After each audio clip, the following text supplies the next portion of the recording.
Okay, so today we're going to talk about a pretty interesting topic in terms of the current kind of standing for characters, more specifically main villains in Resident Evil. I think the series has been very much needing a kind of big bad at some point recently.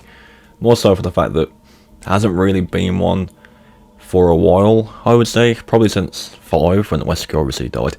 But on the topic of Wesker, we do have another Wesker that has been introduced in a side game, had a very good kind of setup, and then was kind of left. So I do kind of want to talk today briefly about Alex Wesker and how having her come back in some way to the mainline games would be pretty cool.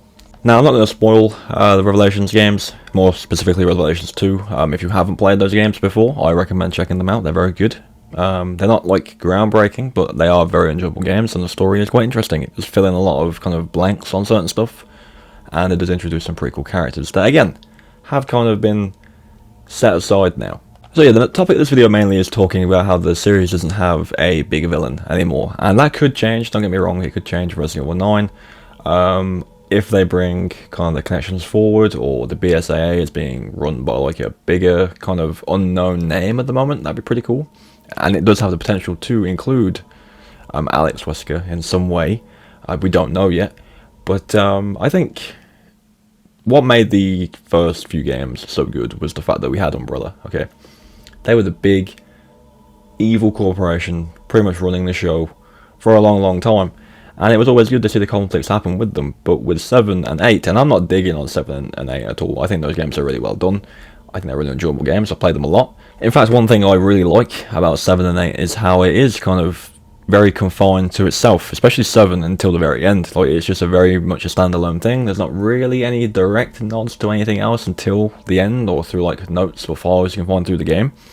And again, Village does kind of do that, but it does just kind of start moving into more of the big lore we know near the end of the game. But yeah, I like those games for that reason. But at the same time, you know, going all the way back to Resident Evil 1 and then up to like 5, there's just something about having that presence there constantly. And I think, you know, to fill that gap, I think we could have Alex Wesker involved. You know, at the end of the day, it's another Wesker, and that's usually not a good sign. And again, if you play Revelations 2, it isn't a good sign at all. So I think having the name back would be good. I think it would kind of solve the solution of trying to bring Albert Wesker back. I think people want to see that happen. I just don't think it's the best move. That's not me saying I wouldn't kind of accept it if it happened and if it made sense, but I don't think they should bring him back specifically. And I think, you know, Alex could do, you know, just as well as a main villain type that he did. I don't think it would be anywhere near as kind of like stretched out as like Albert Wesker, because again, a lot of games. But I think she could really take his place in terms of being a big villain. But it all comes down to pretty much, you know, like what the plan is with the BSAA storyline and the plan with the Connection storyline. And I know they're probably going to be more central in the next game, at least the BSAA. I don't know about the Connections, and I do kind of want to veer into that a little bit in a moment. But to me, a good idea would be that the BSAA, the company itself isn't corrupt, like personally speaking. Like, people who work there don't agree with what they're doing and they don't like it. But it's the higher-ups that are making the decisions. And I think having some of those higher-ups be, you know, maybe the Connections, maybe they're running the show with the BSAA secretly, that'd be pretty cool.